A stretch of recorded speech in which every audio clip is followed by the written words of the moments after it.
tahun yang lalu tinggal di sini ya. Sekarang sama Pak Joni ini diajak jalan-jalan naik mobil.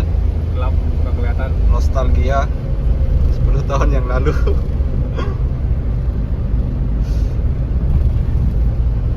Bagaimana pengalaman nyopir di Jepang, Mas Joni? Adem, Adem. dingin. Kalau masalah lalu lintasnya bagaimana? Masalah lalu lintasnya tertib. Tertib ya? Aturan dibuat untuk ditaati. Oh iya. Kalau ini mobil-mobil yang kayak ngebut, ngerem mendadak, ada nggak? Tidak ada. Kalau ngebut langsung kena tilang ya. Oh iya. Berarti kalau sen kiri belok kanan nggak ada juga? Nggak ada juga. Oh iya ya. Itu kaum mak-mak biasanya. Oh, iya. Nah, ini KFC ya. Nah, ini KFC-nya yang disebut Mas Joni tadi ya. Jadi kita sudah bypass ini, jalan bebas hambatan ya, bukan tol ini, cuma bypass. Tol jalan lintas provinsi lah. Iya, jalan lintas provinsi. Ini kebetulan teman saya ini Mas Joni ini sudah mengambil SIM ya.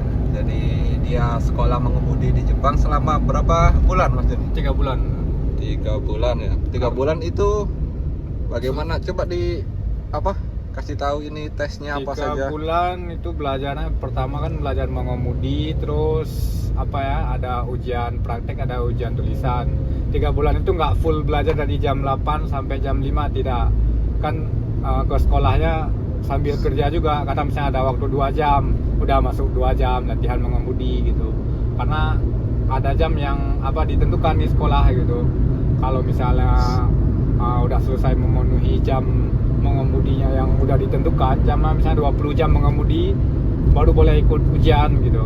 Oh, jadi selama 3 bulan itu 2 jam sampai terkumpul 20 jam ya? Mas Iya, Joni? sampai ada kumpul 20 jam kan, karena kan nggak pernah libur kerja gitu kan. Oh iya. Jadi Sambil kalau sudah kerja, terkumpul 20 jam berarti boleh ambil tes. karimen ya. Oh. Karimen itu SIM sementara, berarti kita udah bisa, kalau udah mengantongi SIM mengemudi sementara itu baru boleh latihan di jalan umum. Oh begitu. Sebelum karimen itu kita nggak boleh latihan di jalan umum, masih di dalam gakko gitu. Kalau karimen sendiri itu apa Mas Joni? Coba dijelaskan karimen itu. Karimen itu menkyo SIM sementara lah, Oh, kalau SIM bahasa sementara ya, Indonesia. kayak tadi sudah dibilang ya, Kalau SIM. udah memenuhi jam pelajaran di dalam gakko, ambil SIM sementara, baru boleh latihan mengemudi jalan tol, jalan umum, jalan kampung, jalan gunung, baru boleh. Kalau SIM sementara itu masa berlakunya sampai berapa? Masa berlakunya ya Lama? cuma 20 jam mengemudi doang. Oh iya iya. Kalau udah memenuhi 20 jam mengemudi, baru boleh ngambil SIM yang asli gitu. Untuk mengambil SIM yang asli itu ada tes lagi Mas Joni? Ada tes lagi 100 soal, harus benar 95. Oh itu tes tulis ya? Tes tulis. Oh jadi 100 soal harus benar 95 ya, jadi Ya, nggak mudah ya? 5 soal ya. Itu dalam bahasa Jepang atau bahasa Indonesia? Kebetulan pas saya ikut tes kemarin udah bisa gitu di Indonesia kan gitu, udah Oh. bisa request pakai bahasa Indonesia. Oh jadi ada pilihan bahasa Inggris, ada bahasa Jepang, ada bahasa Indonesia gitu. jadi sebelumnya murni bahasa Jepang ya? Sebelumnya murni bahasa Jepang. Oh, Kalau Indonesia Gakko ya tergantung kepala sih. Kalau saya angkat tangan ya kalau bahasa Jepang. Untung kemarin bisa ikut bahasa Indonesia. Oh, iya. Jadi kalau Ba- pakai ya. bahasa Jepang jadi kesusahannya lebih Iya, susah ya. lebih istilahnya. susah. Karena harus kita memahami bahasa juga ya. Karena bahasa Indonesia istilahnya kita tidak perlu menerjemahkan ya. Cuman ya itu kesulitannya, kita belajar di sekolah pakai bahasa Jepang. Oh Buku iya. pelajarannya bahasa Jepang. Oh iya. iya. Giliran kita ikut tes ya bahasa Indonesia. Oh. Berarti ya di dalam kepala semua gitu harus bisa kita terjemahin sendiri gitu bahasa Jepang ke bahasa Indonesia. Karena Kyokasho buku pelajarannya bahasa Jepang semua. Kita belajar dari buku yang bertulisan bahasa Jepang gitu. Jadi kita harus bisa memahami ketika semuanya. soal tesnya bahasa Indonesia, kita otomatis dalam otak sudah menerjemahkan ya. Iya, sudah menerjemahkan gitu. Bahasa Indonesia juga bahasa baku banget gitu. Jadi ini SIM yang sudah Mas Joni ambil ini sudah berapa bulan berjalan? Atau Udah jalan 1,5 tahun ya. 1,5 tahun, Masya Allah ya. Inilah Mas Joni dari Lok Sumawi Aceh ya, yang sudah dapat SIM mengemudi di Jepang. Jadi Mas Joni ini difasilitasi mobil pribadi dari perusahaan untuk pulang pergi kerja dan untuk jalan-jalan, terutama antar kami ya yang nggak punya SIM ya Mas Joni ya. Iya. Kayak sekarang ini lagi saling bantu ya, ya. saling bantu Mas teman ya, karena Terutama Ilyas ya, Iya. kemarin katanya dia udah ke Jepang nggak pernah lihat salju ya, Oh, tak iya. bawa lah ke gunung ya. iya Nyariin kemarin, salju ya. kemarin sempat ada cerita ini ya, karena teman kami yang baru datang dari Sulawesi ya, dari Sulawesi duduk di belakang ini belum pernah lihat salju.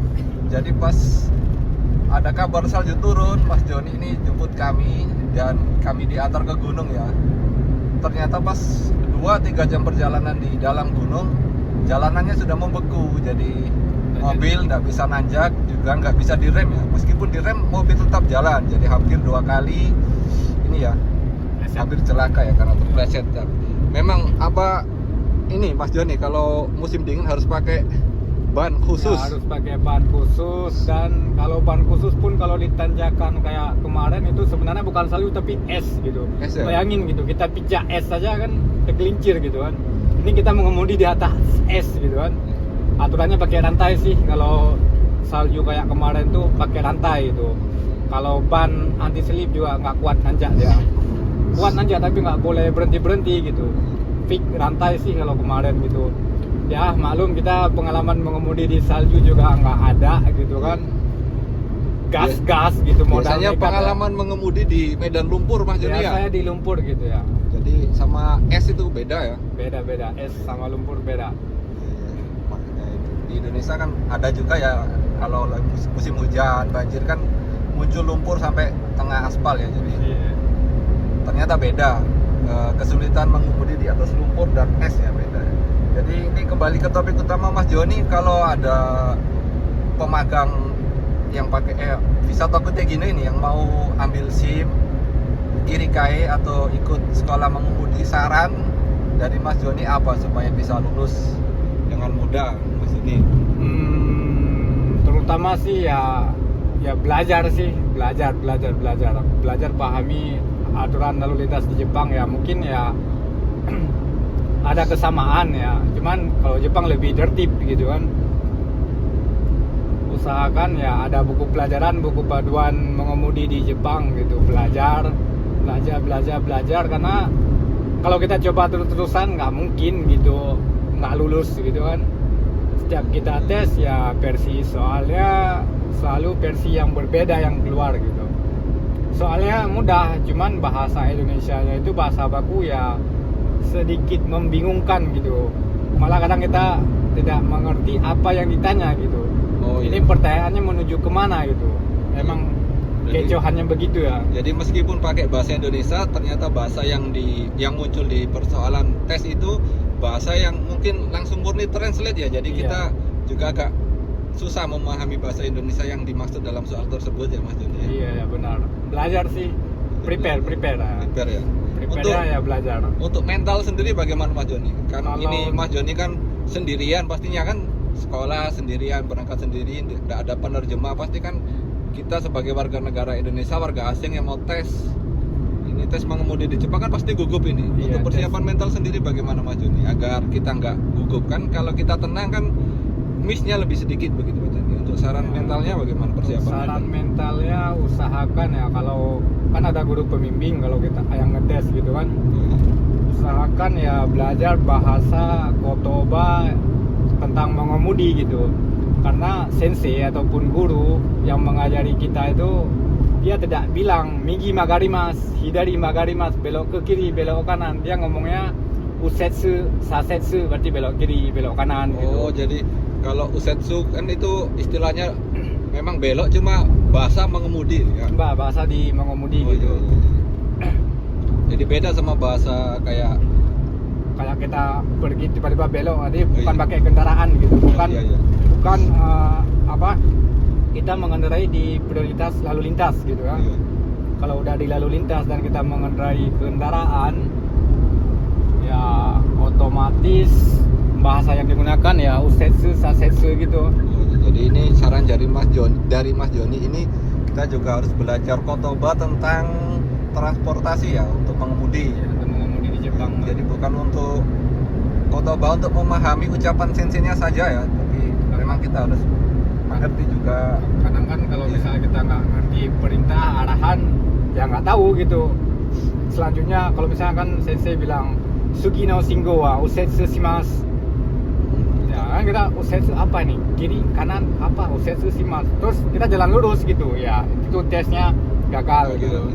Jadi di Jepang ini kalau tes nggak ada apa istilahnya, oh gagal satu, nggak apa-apa deh, nggak boleh ya Mas Joni ya? Nggak boleh, kalau Jepang sekali salah ya udah ulang lagi gitu. Berarti harus mengulang dari awal ya. Dan Untuk kalau- waktu mengulangnya itu harus bisa hari itu juga atau berbeda hari Mas Joni untuk Ya, misal gagal? seminggu itu paling kalau di kan setiap sekolah mengemudi itu kan Iya. setiap tempat itu beda-beda. Ya.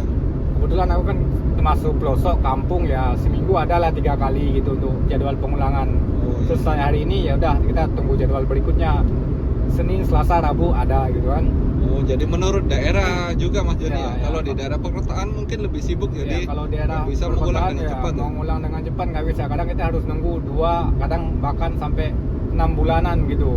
Karena rame yang ngantri gitu. Kadang kita udah gagal nggak bisa ikut tes, tunggu tahap berikutnya gitu. Oh, ya, Masya Allah ya, ini pengalaman dari Mas Joni bagi kalian yang ingin mengambil SIM mobil di Jepang atau Kirikae ya, yang sudah punya SIM di Indonesia, yang mau cari SIM di Italia juga ini ya, untuk jalanan di Jepang jam segini ini sudah mulai sepi, sudah mulai lenggang ya. Kalau berangkat kerja pagi itu bagaimana Mas Joni keadaan lalu lintas di Jepang? Lalu lintas kalau jam 6.30 masih aman. Kalau 6.30 ke atas itu akan macet. Macetnya karena apa? Kadang kita nggak bisa gerak di lampu lalu lintas gitu kan. Jadi semisal masuk kerja jam 7 Mas Joni lebih awal ya berangkat dari rumah ya? Berangkat kalau masuk kerja kan emang jam 8, tapi berangkatnya jam 6.30 gitu. Oh iya. Jam 7 udah sampai di tempat kerja. Iya, iya. Ini Gio mau ikut ini siapa? Depan lagi Mas Joni, kita sekalian mau mampir supermarket ya. すみません。自転車はどうですか？ Ah, Oh iya, iya. Nah, besok saja kita ambil sepedanya ya. Kayaknya itu gimana? Iles nanti kita antar pakai sepeda satunya di rumah. Pakai anterin pakai mobil aja. Oh iya, nanti kita makan-makan dulu, oke? Kita masak, makan. Apa? Iya. Mana? Marukyu. Marukyo. Jangan tutup. Jadi kita sudahi dulu videonya, kita mau belanja ya.